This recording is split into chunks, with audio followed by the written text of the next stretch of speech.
The Bangladeshis call it the forgotten genocide. In 1971, Pakistani soldiers and their local allies killed thousands, perhaps millions of people in what was then known as East Pakistan. Out of the ashes of that conflict was born an independent Bangladesh. I'm Fauzia Ibrahim. In this edition of 101 East, we examine the costs of the War of Liberation in Bangladesh.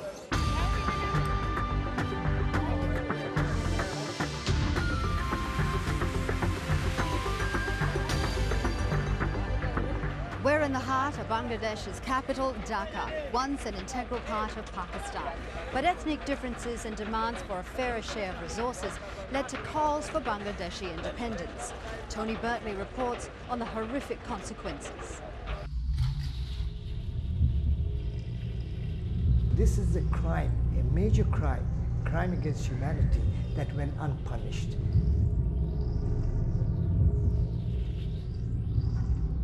Our girls, our mothers, our sisters, they were violated.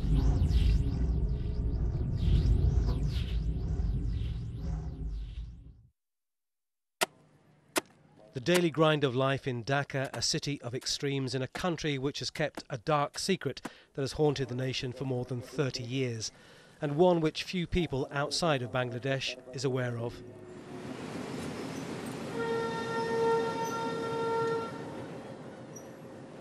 The 4 passenger carriage. Yeah. Tapan Kumar Das is aware.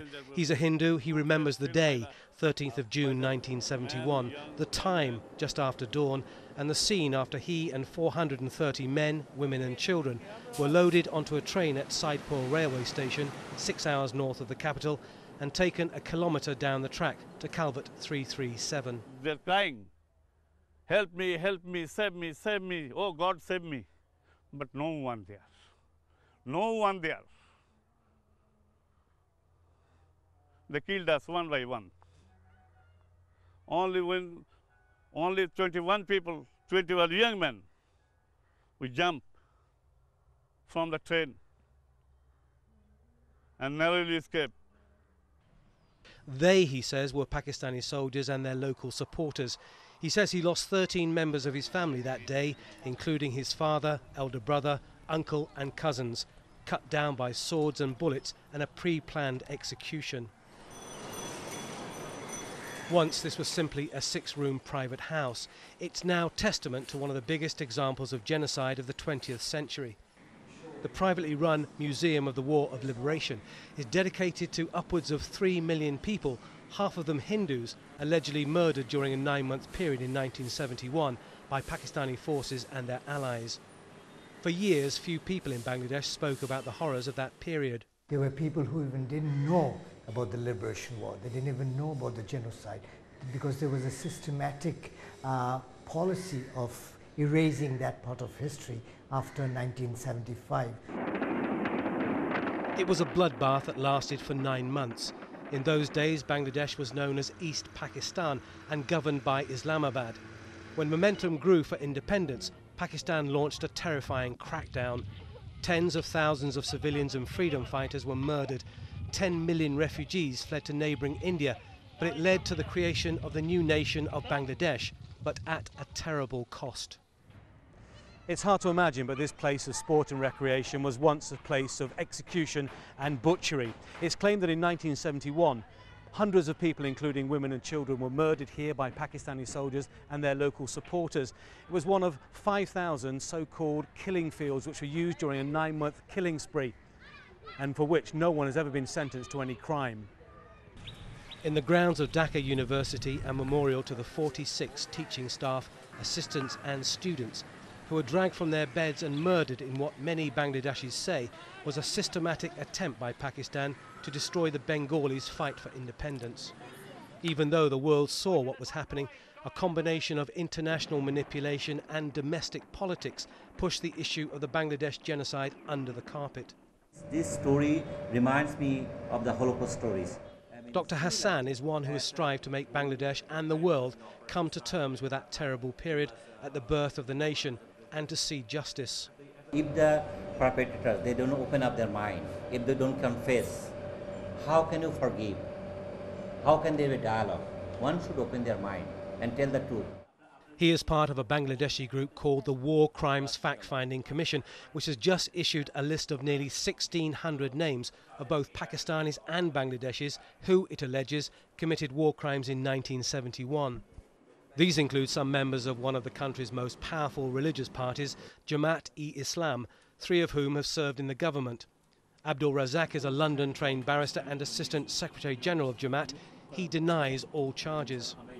Yes, we supported Pakistan, but we are not involved with any of the crimes: rape, murder, arson and looting.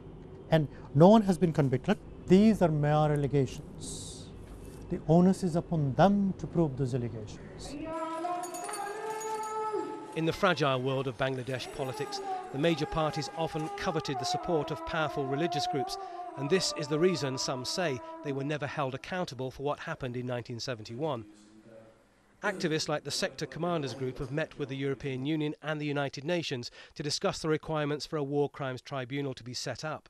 If United Nations is involved with this trial, the trial will carry credibility.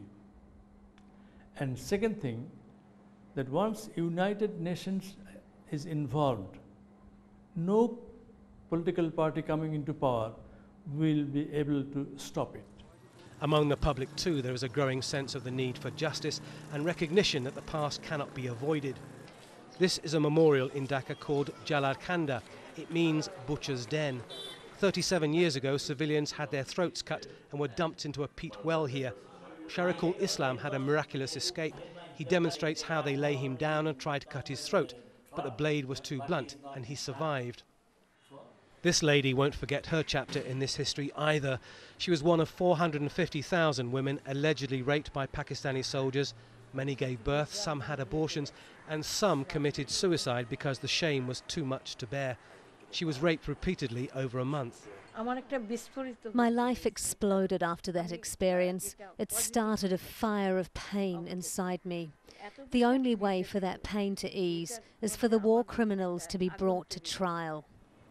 That process can only move ahead with an official application by the Bangladesh government to the UN. That can't happen until at least next January, when elections are due to be held, so the current caretaker government can be replaced. For more on the War of Liberation in Bangladesh in 1971, we're joined by Sharia Kabir journalist and author Sultana Kamal, human rights activist, and Professor Mahbubullah from the University of Dhaka. Sharia, if I could start with you, there are so many events that led up to the Declaration of Independence in 1971 and Pakistan's quest to quell the rebellion. What do you think was the main element, in your opinion, what was the main element that actually sparked this call for liberation? In 1970, an Awami League won the landslide victory in the election, and it was headed by Sheikh Mujibur Rahman, and Pakistani army junta, the President Yahya Khan, he declined to hand over power to the elected representatives, and finally that led to this, liberation war.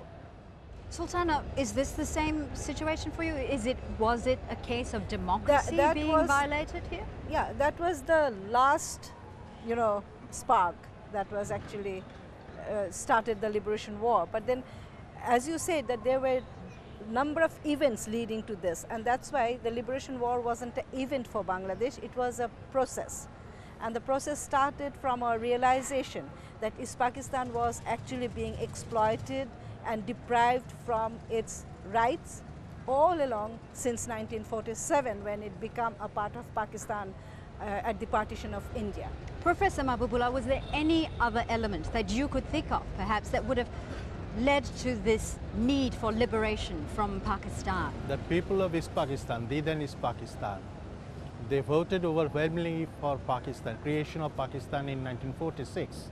But the most unfortunate part is that the people who voted so much, supported so much the cause of Pakistan, was exploited in the hands of the Pakistanis. Basically, it was denial of our economic rights, political rights, and cultural rights. And the culmination of all these denials was the War of Independence in 1971. And as a matter of fact, the then East Pakistan became an internal colony within Pakistan. And both of you agree with that? In fact, they always treated us like a colony, you know, though it was a one country. But the Bengalis, you know, we had a very strong Bengali ethnic identity. We had Bengali tradition of long tradition of Bengali culture and other elements. But the Pakistanis, particularly the Punjabi rulers, always looked down on the Bengalis, and they treated Bengalis as subhuman beings and treated East Pakistan, Northern East Pakistan, as their colony. Is it fair to say then that part of this demand for liberation was a need to establish Bengali identity itself? Definitely. Definitely, it was a need to establish Bengali identity as well as to establish democracy, restore democracy in Pakistan or in Bangladesh. It was a fight for democracy, it was a fight for secular humanism. Sultana, did you expect the crackdown by the Pakistani military to be so harsh, to be so violent? Not at all. It was absolutely horrifying. We were utterly shocked to see the way they reacted to the people's very peaceful, legitimate demand for democracy, establishment of democracy and recognition of their identity. It was absolutely out of proportion. Professor, do you agree that perhaps there was absolutely no way that there could be a peaceful transfer of power from Pakistan to what we now know as Bangladesh? Well, had they been intelligent enough, they should have done that, you know. But instead of doing that, they chose for, you know, cracking down upon Bangladeshi population, Bengali population. So, well, they were telling us that it was not expected, but to me it was not unexpected. How so? In what way? You see, when there is a state, and a state is a powerful machine, and it represents a class interest, a vested interest, and when they see that that interest is going to be shattered, you know, they become very violent, ruthless, and that's what the Pakistanis did. 37 years on, has Bangladesh achieved what it started to, what it aimed to achieve when it first declared independence? Definitely, we are now an independent country. Bangladesh is a sovereign, independent country. We have a lot of achievements, you know, but the problem is that 3 million people sacrificed their life to liberate the country. They are being massacred by the Pakistan armies and their local collaborators. Unfortunately, those who are responsible for killing, for genocide, for war crimes, those perpetrators have not been tried. Our independence and sovereignty, it won't be meaningful if we fail to try the war criminals, if we fail to try those who committed war crimes and crimes against humanity during the year of Liberation War. That's all the time we have for this part of 101 East. We'll be back right after the break. Join us then.